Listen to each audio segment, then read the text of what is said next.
നിങ്ങൾക്ക് നല്ലൊരു കൂട്ടുകാരനുണ്ടോ? നാം ആരുടെ കൂടെയാണോ കൂട്ടുകൂടുന്നത് അവരോടൊപ്പമായിരിക്കും നാളെ പരലോകത്തെന്ന് മുത്തുനബി സല്ലല്ലാഹു അലൈഹി വസല്ലം ഞങ്ങൾ പഠിപ്പിക്കുന്നുണ്ട്. ഷെയ്ഖ് യൂസുഫുൽ ഖാദിരി റളിയല്ലാഹു അൻഹു കമാലുദ്ദീൻ ഉമറുൽ ഖാദിരിയുമായി ബന്ധം സ്ഥാപിച്ചു. അവിടുന്ന് അയലക്കാട് തങ്ങളുമായി കൂടുതൽ അടുത്തു. ആ മഹാന്മാരോട് കൂടെ എപ്പോഴും കൂടുകയും സഹവസിക്കുകയും അവരിൽ നിന്ന് ധാരാളം അറിവുകളും ആത്മീയമായ സമ്മതങ്ങളും കരഗതമാക്കി ആത്മീയ വഴിയിലൂടെ സഞ്ചരിച്ചു.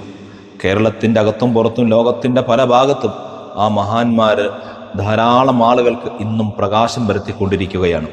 അവർ ഒന്നിച്ച് ദുനിയാവിൽ വെച്ച് കൂടുകയും ബന്ധം സ്ഥാപിക്കുകയും ചെയ്ത ആ മഹാന്മാർ വഫാത്തിൻ്റെ സമയവും അവർ ഒരുപോലെയാണ് വിട പറയുന്നത്. ദുൽഹിജ്ജ് 13 അയലക്കാട് തങ്ങൾ വിട പറയുന്നു. ദുൽഹിജ്ജ് 14 ഷെയ്ഖ് യൂസുഫുൽ ഖാദിരി തങ്ങൾ നമ്മളിൽ നിന്ന് വിട പറയുന്നു. കമാലുദ്ദീൻ ഉമറുൽ ഖാദിരി തങ്ങൾ ദുൽഹിജ്ജ് 15 നമ്മളിൽ നിന്ന് വിട പറയുന്നു. അങ്ങനെ ആ മഹാന്മാരുടെ ജീവിതവും വഫാത്ത് വരെ ഏകദേശം ഒരേ രൂപത്തിൽ തന്നെ വന്നു. നാളെ ആ മഹാന്മാരോടൊപ്പം സ്വാലിഹീങ്ങളോടൊപ്പം സ്വർഗലോകത്ത് നമുക്ക് ഒരുമിച്ച് കൂടാൻ അള്ളാഹു ഭാഗ്യം തരട്ടെ. അതുകൊണ്ട് ആ മഹാന്മാരുടെ പേരിൽ ഫാത്തിഹ ഓതുകയും സ്വാലിഹീങ്ങളെ സ്നേഹിക്കുകയും മഹാന്മാരുമായി മഹബത്ത് വെക്കുകയും ചെയ്യുമ്പോൾ നാളെ അവരോടൊപ്പം നമുക്കും സ്വർഗലോകത്ത് ഒരുമിച്ച് കൂടാൻ പറ്റും.